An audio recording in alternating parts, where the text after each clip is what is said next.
Okay, this is Iceman John Bailey coming at you from Bucks and Bears Sand and LTD Outdoors.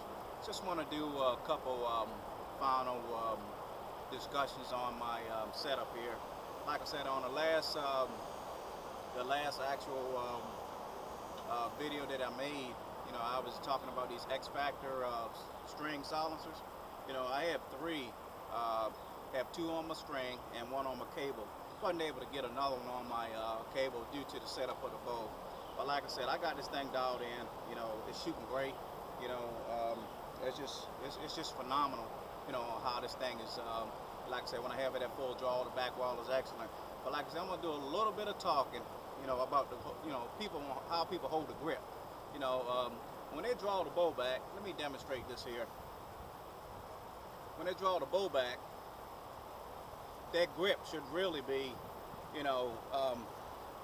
just like forming like a O, in the grip, and even the anchor point, you should have it, right in the corner of your mouth. Because when you put the bow, when you put the your string in the corner of your mouth, your kisser button actually, you should be looking right down the peep sight on this bow here, or should I say on any bow.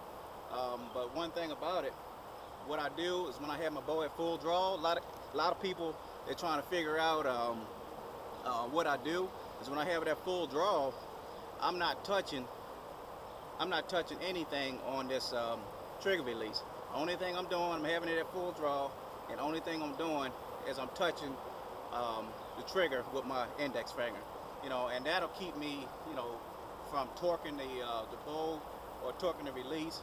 That can throw me off.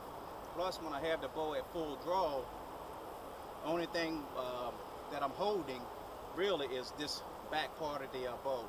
I'm not even holding anything on the sides or the front, and I'm consistently doing that. So anytime you're shooting your bow, mainly when you buy a new bow, try to find a consistent grip. Don't be changing your grip. Don't be putting your grip, open your hand up and then closing your hand. As they say, drinking tea, like that. Just different ways, but whatever way you feel comfortable on shooting, holding that bow when you're at full draw, do it continuously, and that'll help you, be able to, shoot accurately.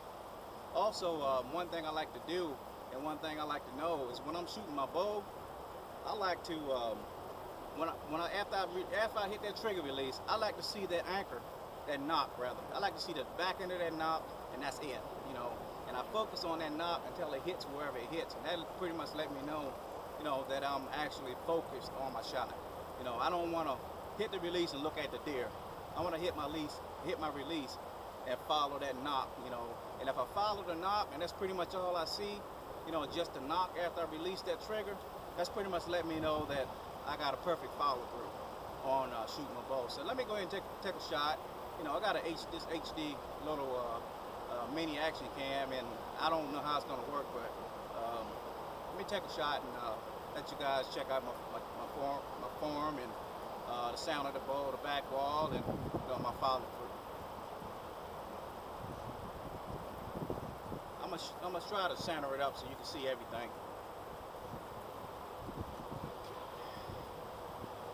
I'm at full draw. I got the kisser button in the side of my mouth. I'm not touching anything on the trigger release, and the only thing I'm holding at this bow is just the back. It's like the inside of my thumb or my index finger, so it's just sitting at the pocket of my hand. I'm not really holding anything on this bow. So I'm gonna go ahead and take a shot.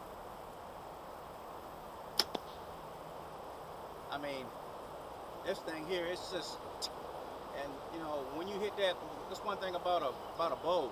When you get a bow, set it up, from the factory. Sometimes it sounds really quiet when you're setting it up with, like what are those things called? Oh Lord, a fixed sight. They have all kinds of fixed sight, but this here is a fall away.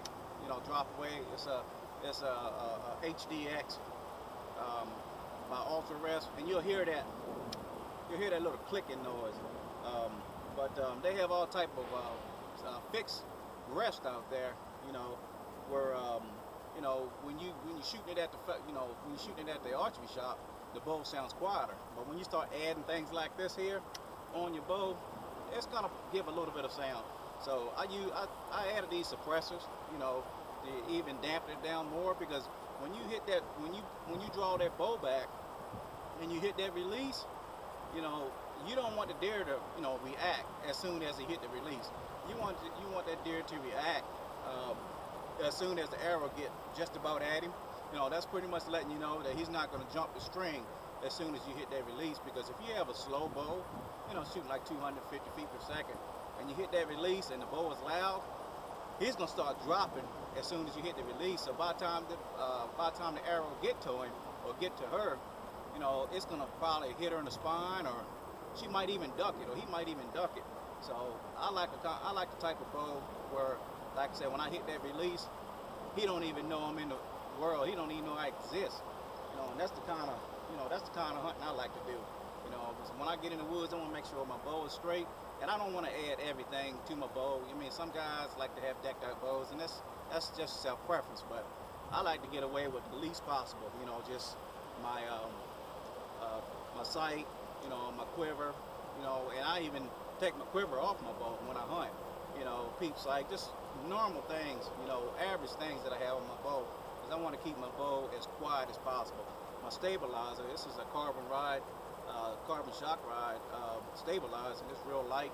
So my bow probably weigh about 4.5 pounds with everything, you know, right here. So I'm gonna go ahead and get my arrow and take one more shot, and let you guys listen to it one more time.